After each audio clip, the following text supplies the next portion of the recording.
Good morning, everybody. Welcome back to Canada's Boxing Channel. Wherever you are in the world, I hope it's warmer than it is here. It's a gorgeous day, absolutely beautiful, but it's also minus 20. Thankfully, I don't have to go back out for a few hours. So, nice and warm inside.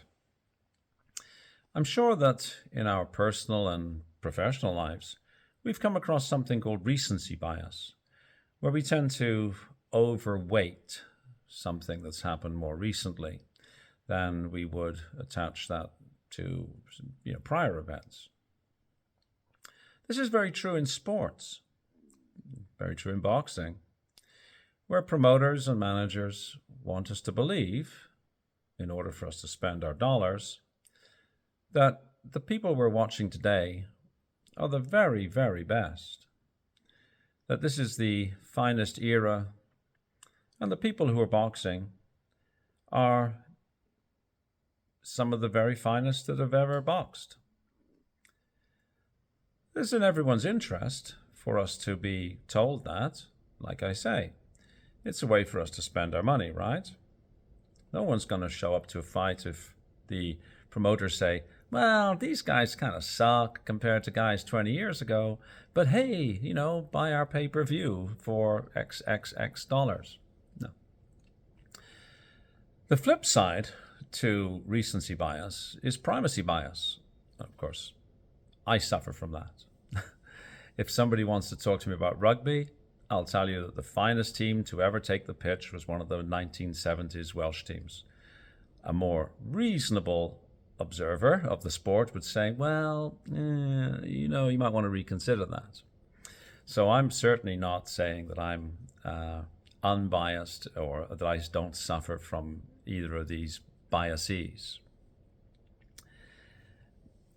Recently, we've been told that Tyson Fury, who is retired,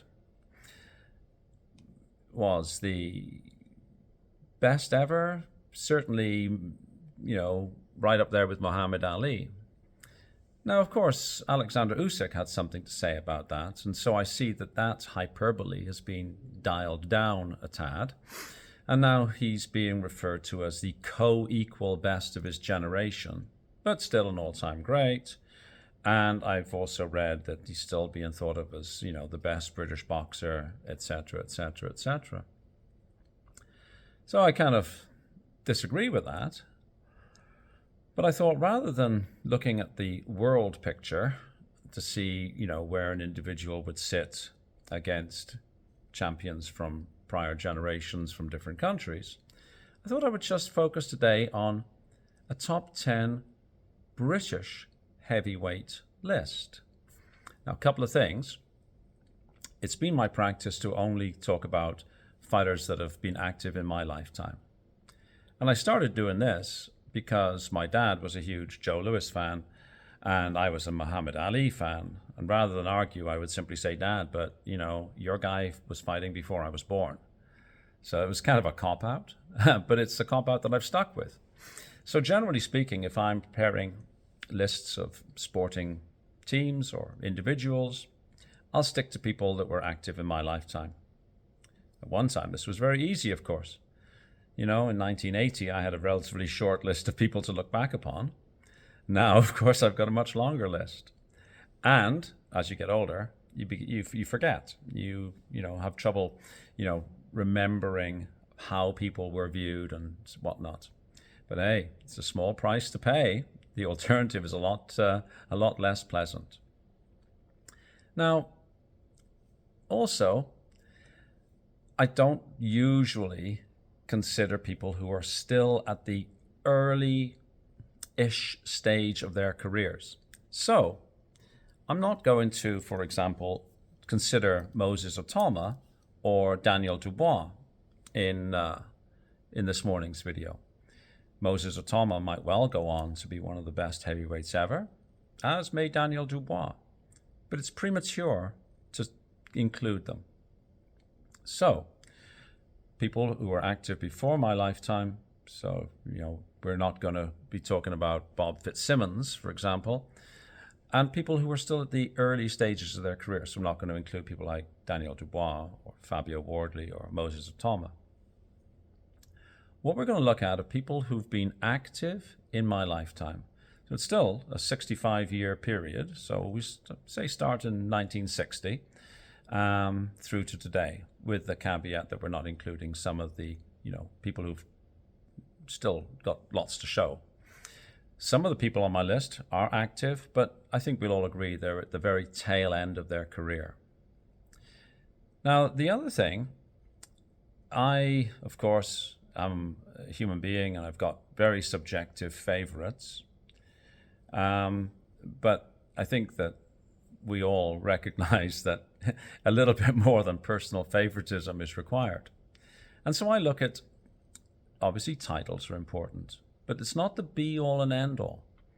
So for example, I rate a good loss to a prime Mike Tyson to be a better measure, if you like, than a win over, say, a Charles Martin. And no disrespect to Charles Martin or somebody who's beaten him or anything like that. There's no disrespect to people here.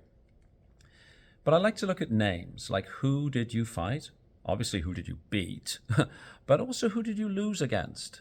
And how did you lose? Like you had to be good enough to be getting to the ring with these people in the first place, right? So that's how my sort of methodology, if you like. It's a little bit of a resume or CV analysis. That's probably too strong a word. Analysis implies sort of scientific measurement, but I do look at who people fought and whatnot, rather than just rely upon my entirely subjective personal beliefs. So the other thing is, I view how the public have viewed a fighter, not just when that fighter was active, but how it's settled over time.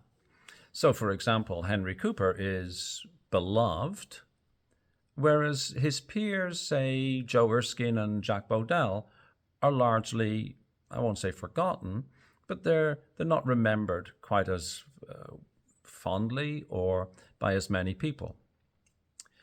And another thing I consider is whether or not there have been long absences from the ring, whether or not there's been failed drug tests or avoided drug tests, and whether or not somebody has generally thought to have avoided a particular fighter. And a series of avoiding quality opposition is a pretty big demerit in my view. It's all well and good to say, I won a world championship, but then I didn't fight any top contenders. So that sort of is a bit of a demerit. I say this just so you know, as I go through my list, how I arrived at my conclusions. Now, this, of course, remains subjective. We're talking about people who were fighting at different times, people who were fighting against different people. It's hard to make these sort of, generational comparisons. But I'm doing my best, and I'd like to know how you think my list stands up against yours. I am certain that some people will be quite miffed, maybe, at the placement of their favorite fighter vis-a-vis other fighters. And some people might say, wow, yeah, I agree. Whatever your views are, I'd love for you to share them in the comment section below. I'll read them all and respond, and this is why I'm doing this, really, is to get that back and forth between people who share an interest or a passion in this sport that we all love. So I think that sort of lays out the, how I approach it. So let's get on with the list. Can't possibly remember these things, so I've got my cheat sheets here. Number 1 on my list of all-time top British heavyweights shouldn't be controversial at all.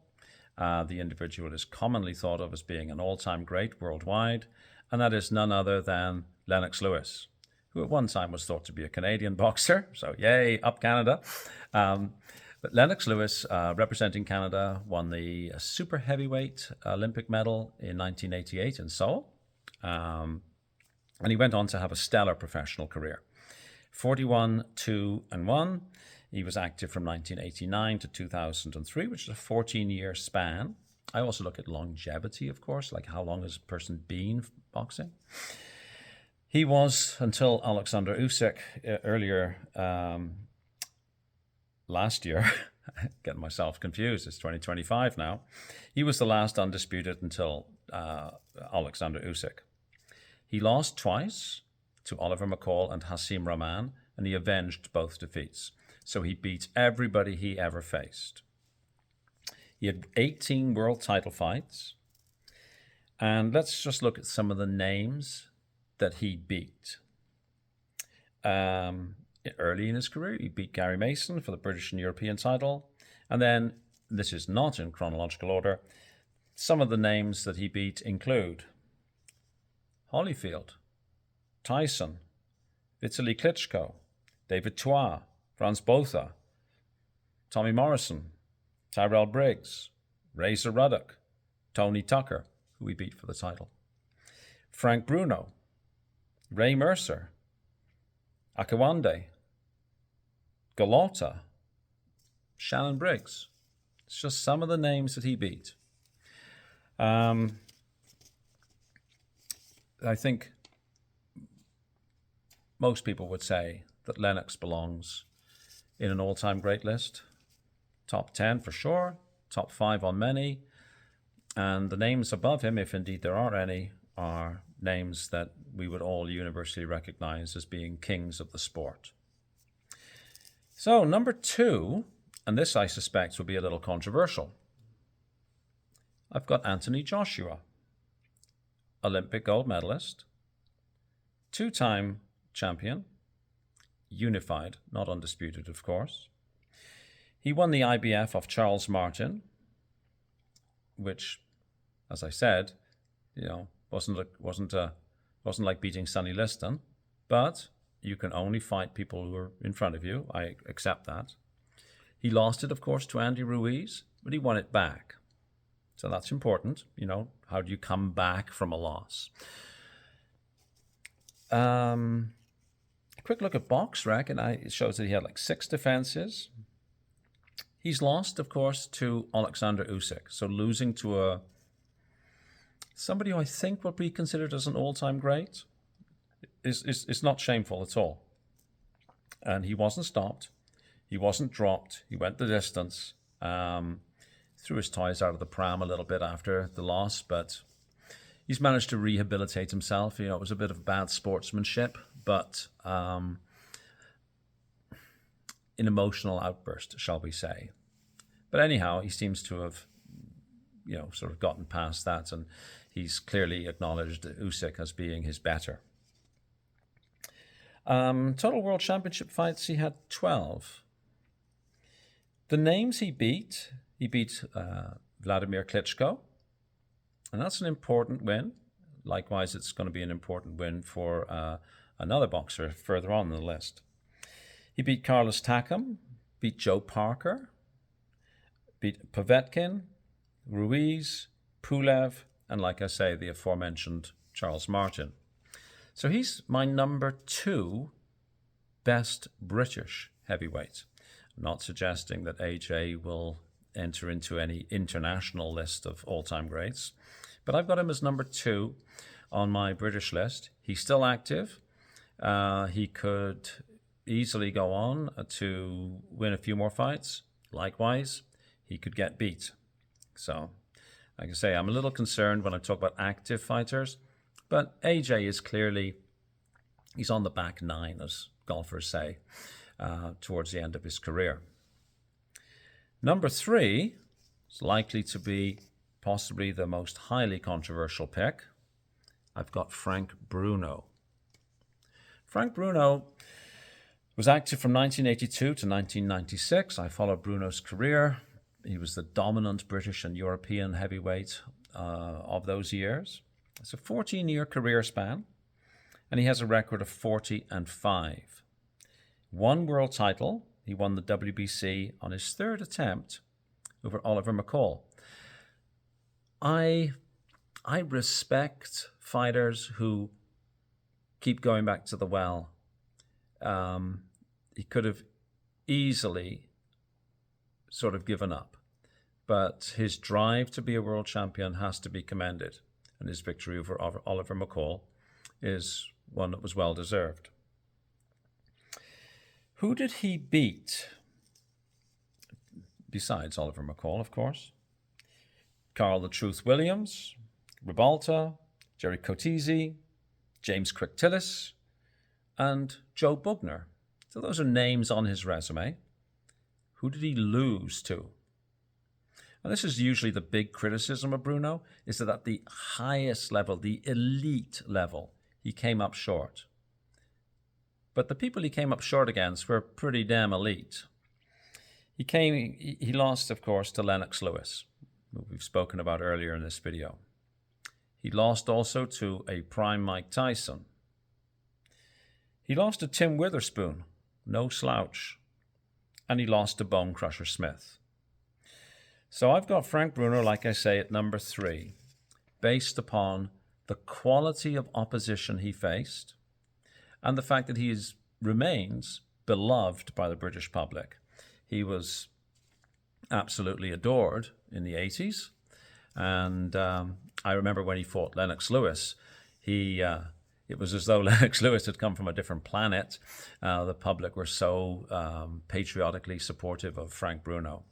And I think he remains a well-liked figure, somebody who people look up to and recall very fondly. So he was number 3 on my list. Number 4 on my list, and this is where I suspect that I might get called a hater. I think that's the term. I've got Tyson Fury. I fully understand that most people would put him at least second on this list, and many of his fans would put him as number 1. But it's my list. So excuse me, a little bit of tea, keep me from getting chilled here.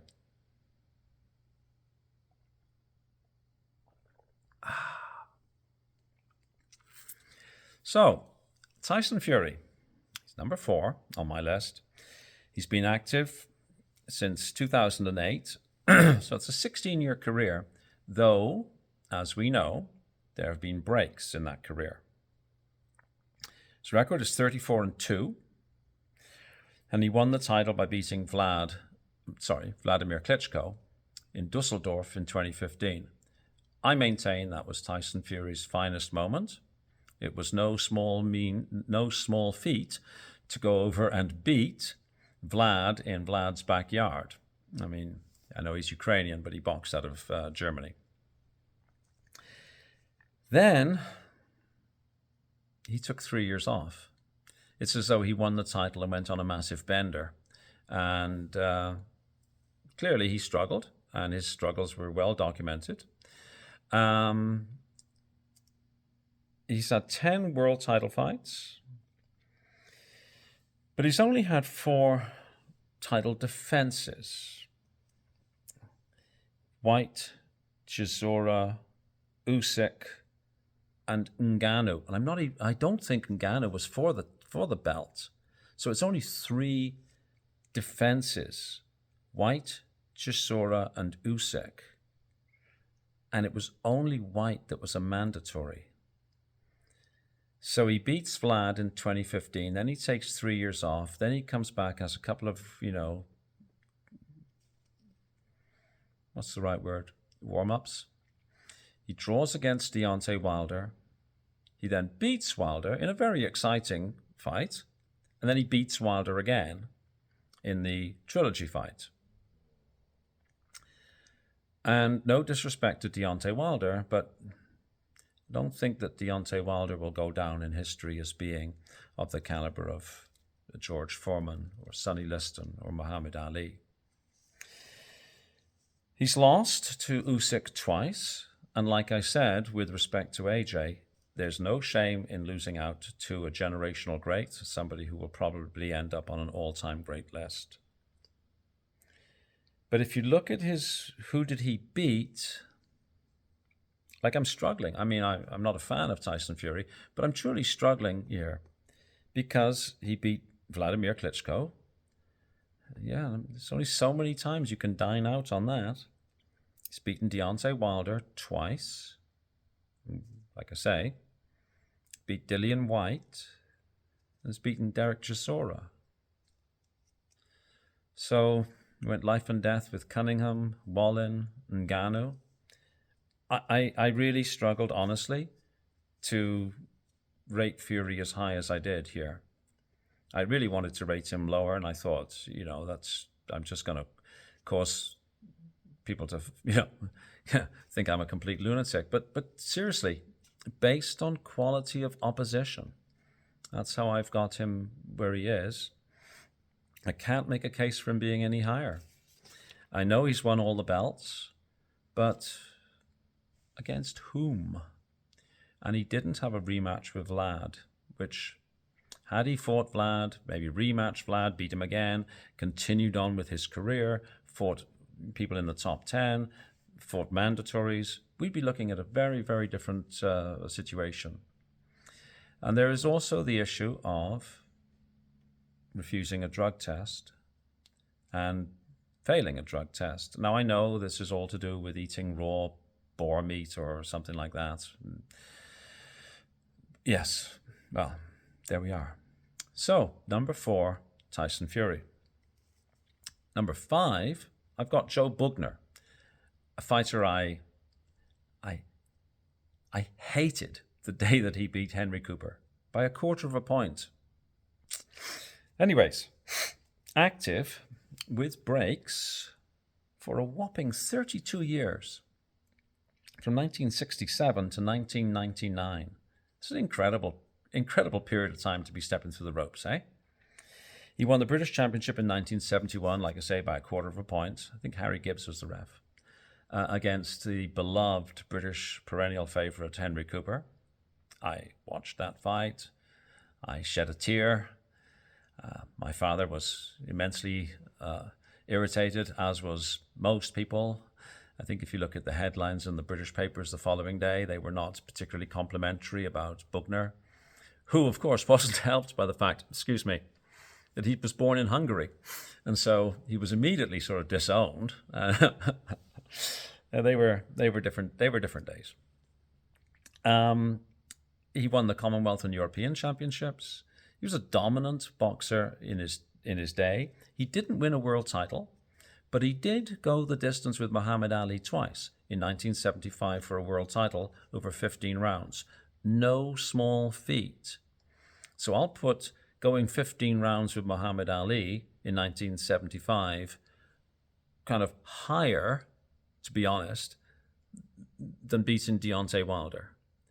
Even though I have put Fury higher than Bugner in this list, a case could have been made for the other way around, in my view.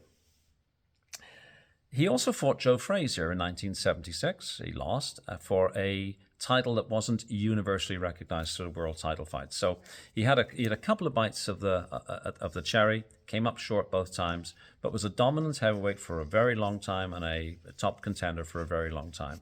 And I think Joe Bugner deserves to be remembered as one of the better British heavyweights, not just of his generation, but given the fact that he fought for so long, he crosses over a few different generations.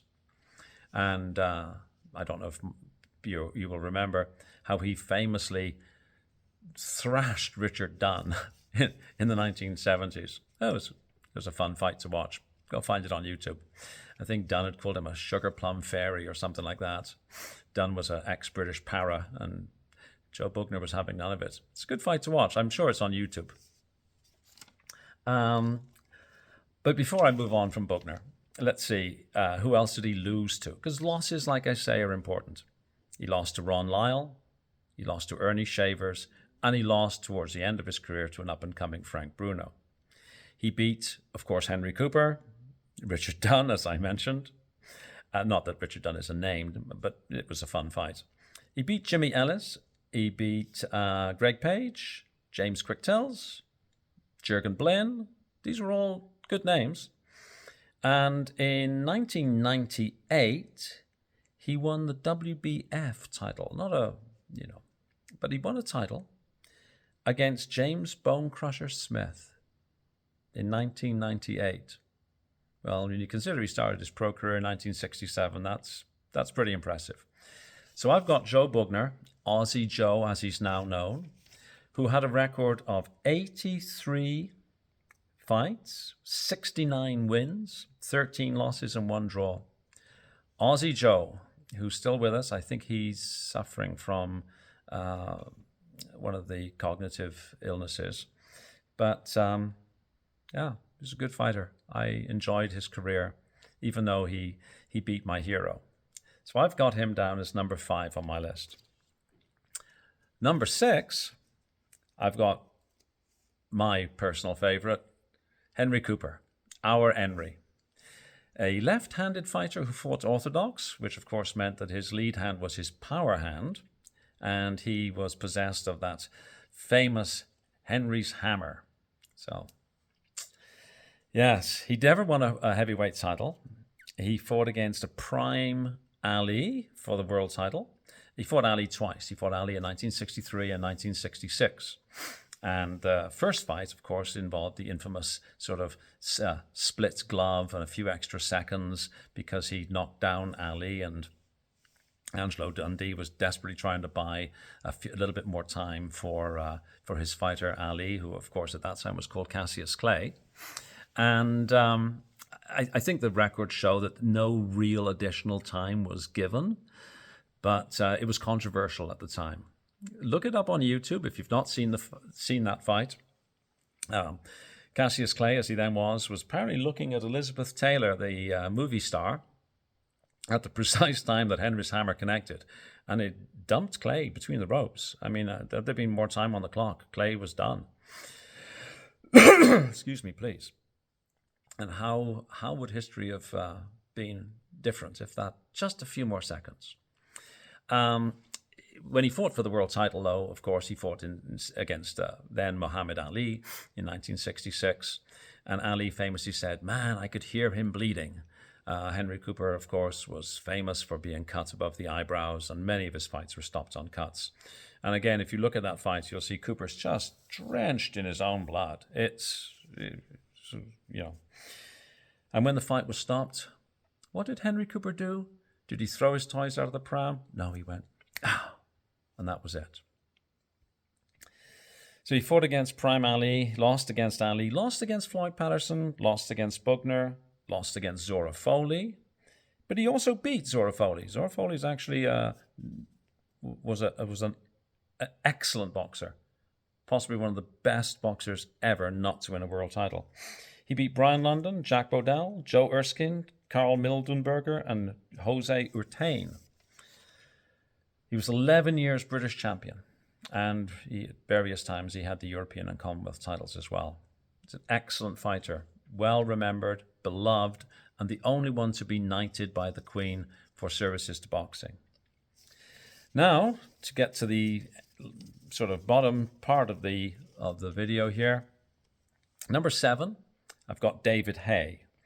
28-4, 16-year career. Clearly the best British cruiserweight ever. He beat that monster Valiev for the world title, but he lost, of course, to Vladimir Klitschko. He beat Chisora, Ruiz, Audley Harrison, beset by injuries. I've got him as number 7 on my all-time British heavyweight list. Number 8, I've got Dillian White, 31-3. No world title, held a WBC interim title, held a British title. Some good names on his record. Povetkin, Mariusz Vach, Chisora, Parker. He's aged well. Dave Allen. He's lost to Fury, lost to AJ, lost to Povetkin. Been a ranked contender for a long time. I've got him as number 8. Number 9 and number 10 are totally interchangeable. I'm giving number 9 to Herbie Hyde on the strength of winning a world title. He won the WBO off Michael Bent in 1994. Michael Bent was actually born in Britain, although he boxed as a Yank. but he was actually born in Britain. So he lost to Riddick Bowe. He almost fought Tommy Morrison. That would have been an interesting fight, but that fight fell apart. He beat Tony Tucker. He lost to Vitaly Klitschko in 1999. And then I think his life spiraled downwards, and I believe he ended up going to prison, if I'm not mistaken, for drug offences. Sad end, really, for somebody who was clearly a top athlete. A record overall of 49-4. And then bringing up the rear is the old warhorse himself, one of my favourites, Derek Chisora. A bit of a throwback in a way. He's got a record of 35-13. Let's see. He's lost to Fury, Klitschko, Joyce, Pulev, Kabayel, Dillian White. But he's also beat Joe Joyce. He beat David Price. He beat Carlos Takam. He's a solid, old-school British heavyweight fighter. A real warhorse. I like him. And he brings up the rear as the 10th best heavyweight on my list. Wow, that's the longest video I've made. Hopefully you've stuck with it until the end. Thank you very much. And before I go, I've got a couple more thanks I really want to make. Thank you to Joe Stunner Boxing for giving this channel a shout out. And thanks to Andy's Cavern for doing the same thing. I really appreciate that, guys. Thank you so much. It's genuinely touching. And thank you all who are watching this video for liking, sharing, subscribing, and all that good stuff. It's genuinely, honestly appreciated and valued. So without further ado, and no doubt it's not gotten much warmer outside, I should shut this down. And wherever you are in the world, have an awesome day. Thanks very much. Cheers. Bye-bye.